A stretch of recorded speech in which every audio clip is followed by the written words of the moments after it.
This video is going to explain the Hopcroft karp algorithm. This is the algorithm which will take a bipartite graph as an input and it will output a maximum cardinality matching. Don't worry if you don't fully understand these terms at the moment, as we will explain them through the course of the video. This video will, however, assume that you have a previous understanding of programming, algorithms, and big O notation. If you aren't familiar with these, click the link in the description below to learn a little bit more before you begin. The pseudocode for the algorithm is as shown. The maximal matching is originally initialized to null, and then the vertices are naively matched using breadth first search, and then the maximal matching is then updated. If an augmenting path exists, then the matching edges of said path are removed and the non-matching edges are added to the maximal matching. M is then returned, as that will then represent the maximal matching. Okay, so an augmenting path is an alternating path that starts from and ends on free vertices, where a free vertex is one that is not matched to any others. So you might now be asking yourself, where is this algorithm going to come in handy? Well, if you imagine that you wanted to create a beautiful showcase that had one sketch, one song, one inspirational speech, and a fabulous little dance to round it all off at the end. You are submitted the CVs shown, but each person has more than one skill. What a disaster. How are you going to match them maximally to the performance? Well, the first step is to represent them differently. Here we have transformed the CVs and required acts into what represents a graph, possibly even a bipartite graph. So to help, a bipartite graph is a graph where the vertices can be divided into two distinct sets. I've shown them in these pictures as a pink set and a blue set. Every edge in the graph connects one of the vertices in the pink set to a vertex in the blue set. We're trying to find a maximum cardinality matching.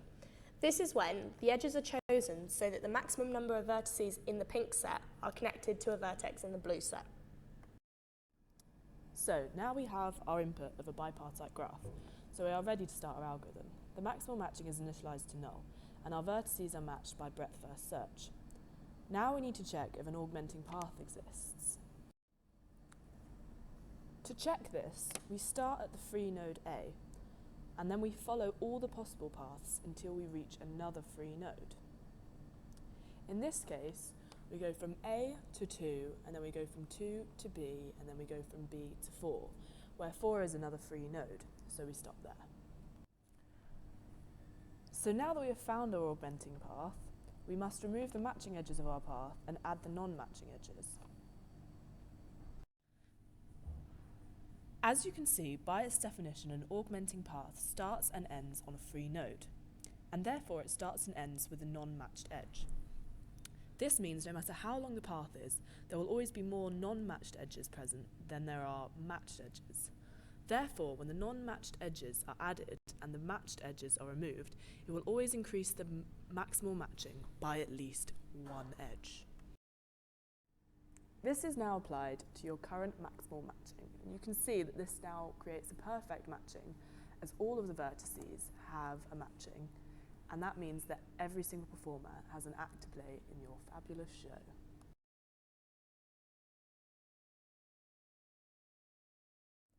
However, you probably could have quickly figured out how to create this show maximally just from looking at the CVs. And you may have also noticed that Caitlin and Daniel are interchangeable in this scenario. And this shows that there may be more than one maximal matching, and the matching may differ depending on which vertex you start on. So now that we're all warmed up from our show example, we're going to do a harder example, which you probably won't be able to spot the maximal matching straight away.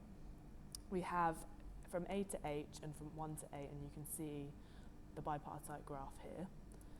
We're then going to initialize the maximal matching M to null, and then we're going to match all the vertices using breadth first search, as shown here.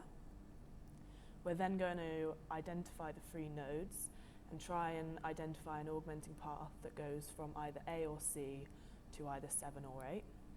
So we're going to construct our trees here. So at the top we have A and C, and then A leads to 1 and 3, and C leads to 2. And then 1 and 3 lead to E and D, and 2 leads to H. And E and D lead to 5 and 8, and H leads to 5 and 7. So here you can see we've reached another free node, so we can stop here and trim off the bits that aren't part of the augmenting path. we can then apply the algorithm again so that all of the non-matched edges that are in our augmenting path are then matched edges, and all the matched edges become non-matching edges, increasing our maximal matching here by 2 because we have 2 augmenting paths. And you can see how this then makes that we have no free nodes, all of them are matched up, and this is actually a perfect matching again. I'm now going to talk about the computational complexity of the algorithm. The breadth first search algorithm is the first part that we run, and this has a time complexity, big O, of the number of edges, E, as it only traverses the graph once. The next part is finding the augmenting path, and it's also a single traversal of the graph. Therefore, its time complexity is the same. As you can see, both of these parts happen inside the while loop. The while loop can be executed up to the square root of v times, where v is the number of vertices. Therefore, it's big O of v to the power of a half. As it executes that many times, overall, the worst case runtime is big O e v to the power of a half. I'm going to go on now to talk about why the while loop may execute this many times. I'm now going to talk about the computational complexity of the algorithm. As we've seen, each iteration of the while loop increases the length of the augmenting path by at least 1. Every augmenting path that you find is the longest that it has ever been. Therefore, if you find another path, it must be longer.